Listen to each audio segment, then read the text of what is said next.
Ruang lingkup ilmu lingkungan. Ya, di sini saya akan menyampaikan, memaparkan mengenai ruang lingkup dari ilmu lingkungan tersebut.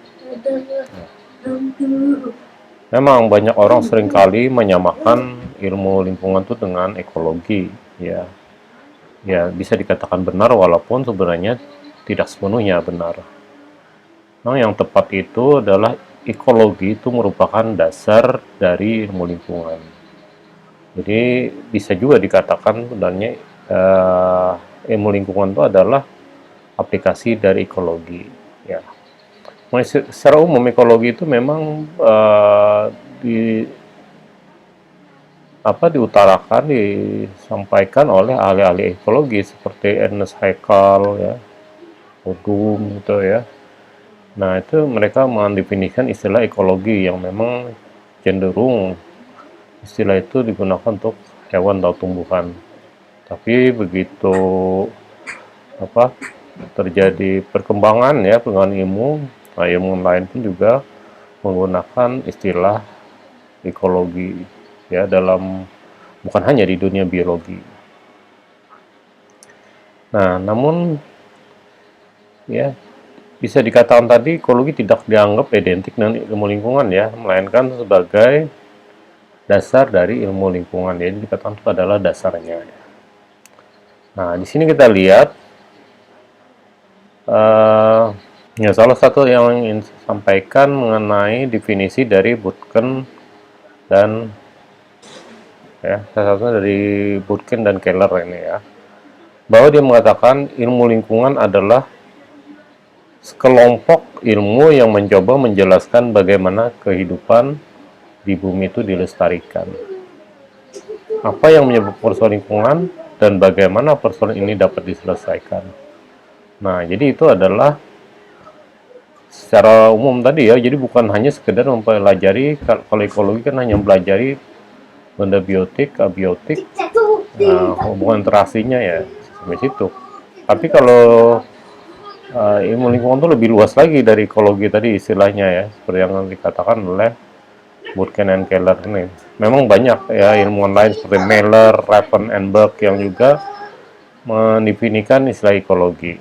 Nah, tapi sini saya hanya mengutip dari uh, tulisan Butken and Keller. Jadi menurut Butken and Keller tadi, disiplin ilmu atau sains atau ilmu pengetahuan itu penting bagi ilmu lingkungan. Jadi itu karena itu dasarnya tadi, dasar dari ilmu lingkungan, ya. Jadi antara lain ilmu ada biologi, ya, secara umum biologi karena memang salah satu cabang ekologi itu cabangnya aslinya dari ilmu biologi itu, ya.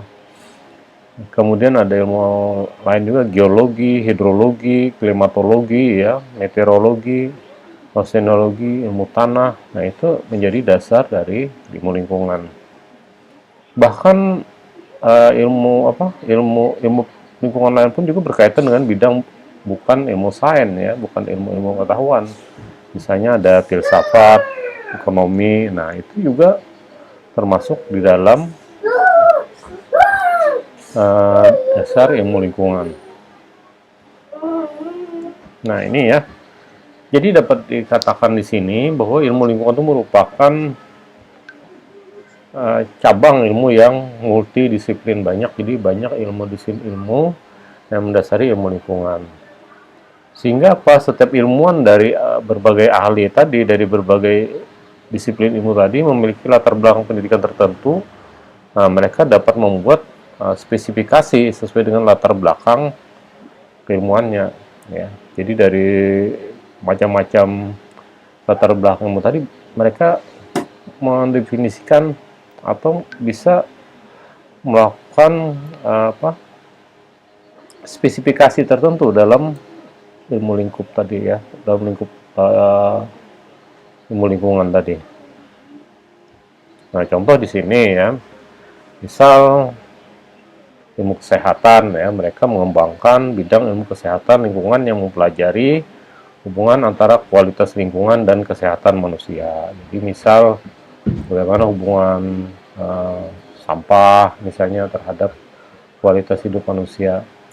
Atau juga seperti marak ya, coronavirus. Nah, itu kan juga ilmuwan yang sehubungan dengan ilmu kesehatan, ya, para medis, para ilmuwan sains mencari uh, obat, vaksin, bagaimana pencegahan supaya coronavirus tidak tidak menyerang manusia, ataupun kalau sudah menyerang manusia juga bagaimana supaya tidak sampai mengakibatkan meninggal gitu ya, sampai tidak parah.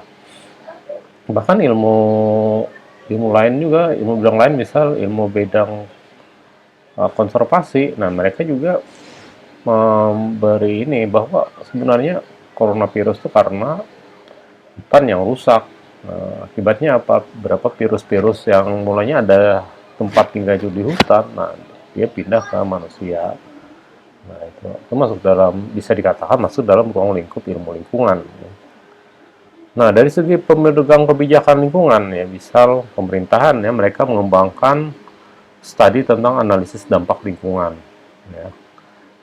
Tujuannya itu mengidentifikasi dampak penting dari suatu kegiatan atau usaha yang akan dilakukan, misalnya pendirian sebuah pabrik, ya, membuat tambang batu bara, misalnya kebun sawit. Nah, itu akan dianalisis oleh ini. Kira-kira kalau itu didirikan, kalau itu dibuat, apakah akan mengganggu alam? Ya. Atau bagaimana kalau tambang itu, misalnya contoh ya, tempat kita mau tambang batu bara, bagaimana supaya tambang batu bara itu tidak mencemari lingkungan, ya. Maka dibuatlah aturan-aturan, ya.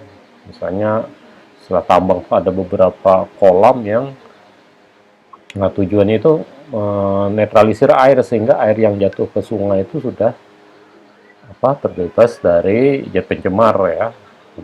Ya. Jadi itu masuk di ilmu lingkungan. Jadi luas ya. Nah, memang dalam prakteknya pengelolaan lingkungan ini juga melibatkan banyak komponen masyarakat. Jadi dalam prakteknya tidak hanya ilmuwan yang mempelajari lingkungan, tapi juga melibatkan masyarakat. Nah, sehingga perlu ada undang-undang yang peraturan untuk mengatur itu tadi, maka adalah cabang ilmu hukum lingkungan.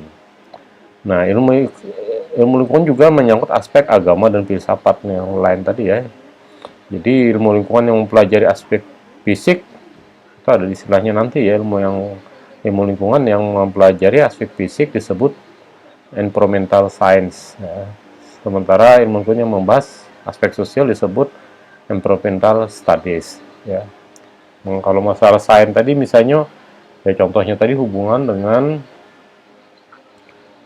penelitian mengenai virus corona misalnya, dilakukan di lab gitu kan, dicari misalnya sampel darah orang yang terkena virus, kemudian sampel darah dari kelelawar, kemudian dicoba